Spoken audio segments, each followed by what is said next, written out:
ഓം നമോ നാരായണായ. പഞ്ചവടിയിൽ പ്രവേശിച്ചപ്പോൾ അവിടത്തെ സസ്യശ്യാമള കോമളമായ പ്രദേശത്ത് ഗംഗാനദീ തീരത്തു ശ്രീരാമചന്ദ്രൻ സീതാദേവിയോടും കൂടി അയോധ്യയിൽ എന്ന പോലെ സസന്തോഷം വസിച്ചു. ശ്രീലക്ഷ്മണൻ ഫലമൂലാദികളും കൊണ്ടുവന്നു കൊടുക്കും. രാത്രിയിലുറങ്ങാതെ ശ്രീരാമനും സീതാദേവിക്കും രക്ഷാർത്ഥമായി ശ്രീലക്ഷ്മണൻ ജീവിച്ചു. സീതാദേവിയെ മധ്യയാക്കി മൂവരും കുളിച്ചർഘ്യവും കഴിച്ചു പോരും.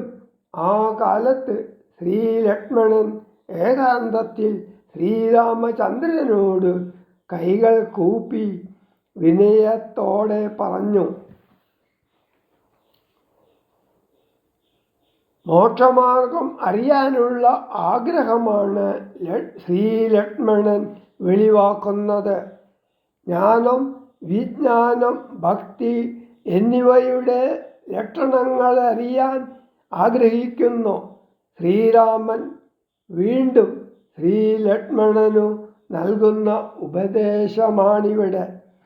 ജീവിതത്തിൻ്റെ രഹസ്യാത്മകമായ തത്വം ഈ ഉപദേശത്തിലൂടെ ശ്രീരാമൻ ശ്രീലക്ഷ്മണനെ അറിയിക്കുന്നു. ആത്മാവിനെയാണ് അറിയേണ്ടത്. അതറിഞ്ഞു കഴിഞ്ഞാൽ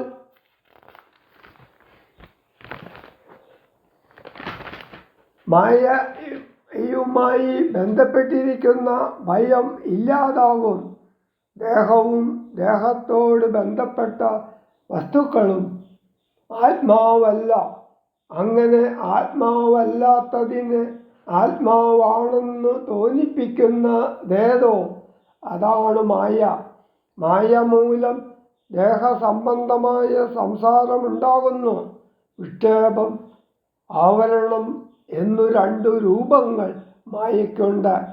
ആദ്യത്തേതാണ് ഇന്ദ്രിയവേദ്യമായ ലോകം യഥാർത്ഥമാണെന്ന് തോന്നിക്കുന്നത്.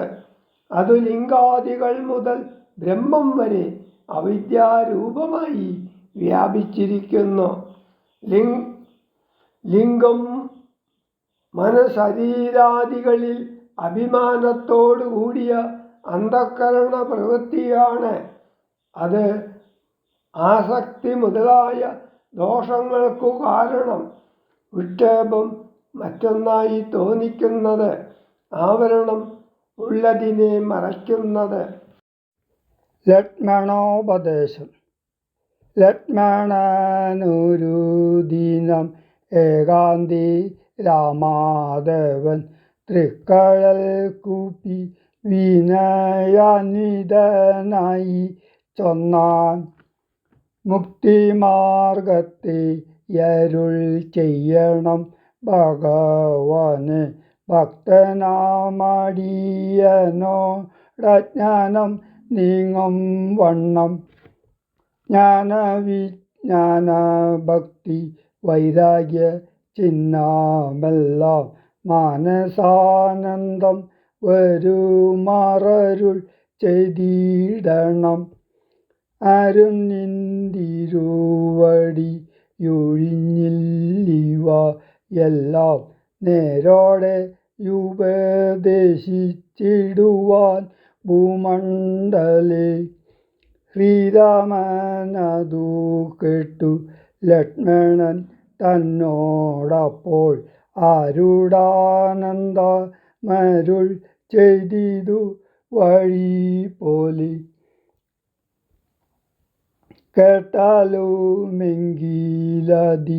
ഗുഹ്യമാം ഉപദേശം കേട്ടോളം തീർന്നു കൂടും വികൽപ്പ ഭ്രമമെല്ലാം. മുമ്പിനാൽ മായ സ്വരൂപത്തെ ഞാൻ ചൊല്ലിടുവൻ അമ്പോടു പിന്നെ ജ്ഞാന സാധനം ചൊല്ലാമല്ലോ. വിജ്ഞാന സഹിതമാം ജ്ഞാനവും ചൊൽവൻ പിന്നെ വിജ്ഞേയമാത്മസ്വരൂപത്തെയും ചൊല്ലാമെടോ. ജ്ഞേയമായുള്ള പരമാത്മാനം അറിയുമ്പോൾ മായ സംബന്ധ ഭയമൊക്കെ നീങ്ങിടുമല്ലോ.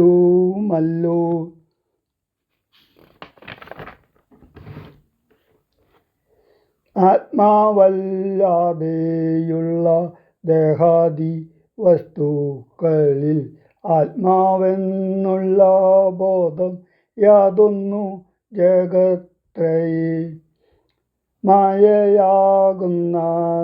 നിർണയം അതിനാലേ കായസംബന്ധമാകും സംസാരം ഭവിക്കുന്നു. ഉണ്ടല്ലോ പിന്നെ വിക്ഷേപാവരണങ്ങളെന്നു രണ്ടു രൂപം മായക്കെന്നറിയുക സൗമിത്രേ നീ.